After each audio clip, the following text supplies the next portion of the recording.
The folks at Pixar have mastered doing character references from the previous projects and integrate it into the new ones. Sometimes, these references are somewhat hard to find, that only few of their audiences notice it. From building a shared universe of subtle connections that links everything from Toy Story, Monsters Inc., and other famous Pixar Animation Masterpieces to putting some iconic inside jokes such as the A113. Here are some tricky to spot nods from other animated films you may have missed while watching Coco.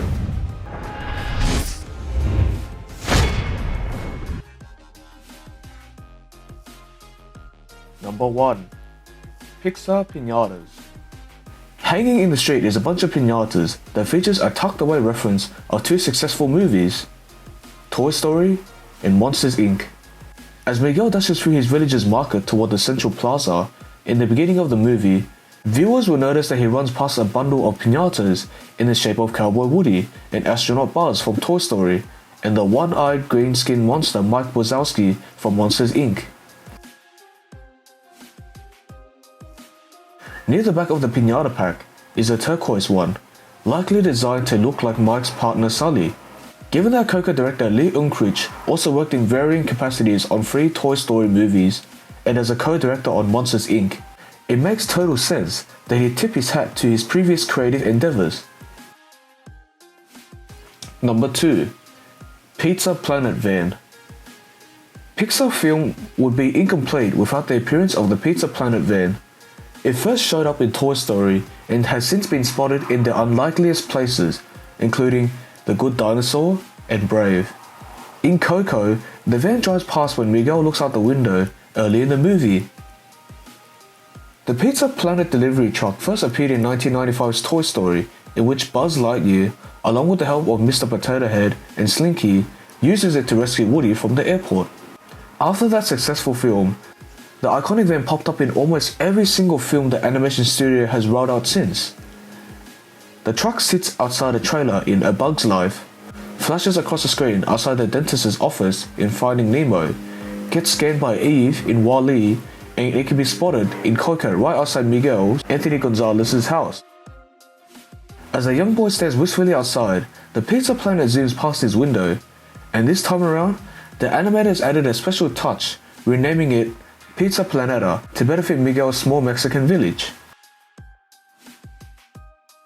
Number 3. The inspired performer Sid. Another possible Toy Story reference. There's one performer in the talent show who wears a t-shirt just like the scary neighbor, Sid Phillips, in Toy Story. Did his time as a trash collector come to a tragic end? Beyond betting that you cried at least once during Coco, come on, the Remember Me lullaby sequence was a total tearjerker. We're willing to bet you let out a chuckle as you watched the talent show, particularly when one performer took the stage.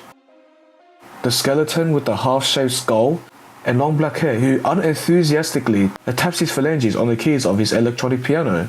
While it's evident the unnamed emo DJ looks a lot like electro dance music creator Skrillex, he also rocks a looks first sport by Sid Phillips, the sociopathic toy torturer of the Toy Story franchise.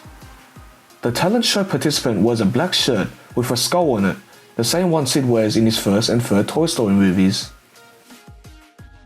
Number 4. The anticipated A113.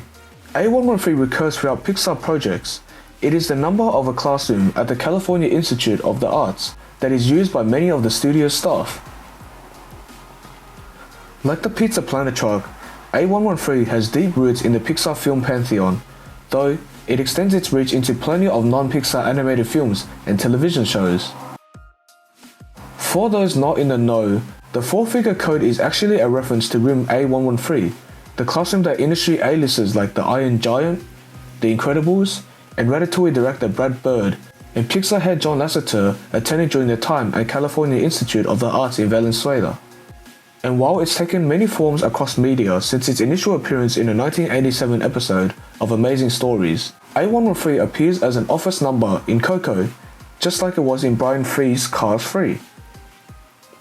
The classic reference can be spotted in The Land of the Dead, written on the door of the Bureau of Family Grievances where the deceased members of the Rivera family go to coordinate a way to send Miguel back where he belongs. Number 5. The Incredibles. A skeletal version of the Incredible family can be seen on the street in the Land of the Dead as Miguel and Hector make their way to the talent show. Pixar tends to continue certain traditions year after year, and one such cinematic custom is teasing the next Pixar movie in the current one, like Cars 3 did in June 2017 by sprinkling subtle winks to Coco in a few racing sequences.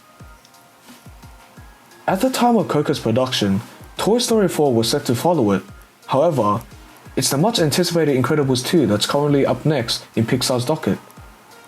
In a blink and you'll miss it moment, Miguel and Hector, Gael Garcia Bernal, dart past an Incredibles poster on the way to the talent show. Either the citizens in the Land of the Dead really love the Incredibles, Parr family, and want to celebrate them year round, or they get their films way later than the Land of the Living.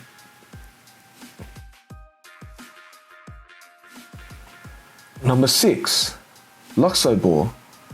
The Luxo Ball is a reference to Luxo Jr., the first animated short ever created by Pixar. The red and yellow ball appears in most every Pixar film, and Coco is no exception. During a scene in which Miguel and Hector go to the rehearsal location for the Sunrise concert, Dante the dog gets in a bit of a fight with Monkey Alebrije. The two end up running all over the place, but if you got a quick eye, you can spot the toy board sitting on a table. In one of Coco's short trailer, Dante's Lunch, a luchador with yellow, red, and blue star design is actually based from the Luxo Ball. You can spot the luchador mask on a store where Dante hid as he was tied up on a moving bone, owned by a random skeleton character.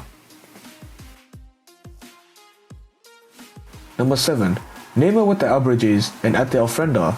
Mythical animal hybrids that have become a feature of Mexican art are a big part of the movie.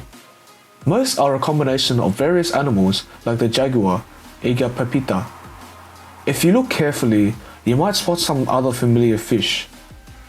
After snagging a bite to eat, Miguel happens upon a table lined with Alebrijes, Mexican folk art sculptures that depict fantastical creatures painted in bright colors and bold patterns, often with physical characteristics of other animals attached to their bodies, such as the panther with giant wings on its back. Up for grabs are Alebrijes of a green rabbit with tall and pointy ears, a purple-winged giraffe, and a lime-scaled lizard.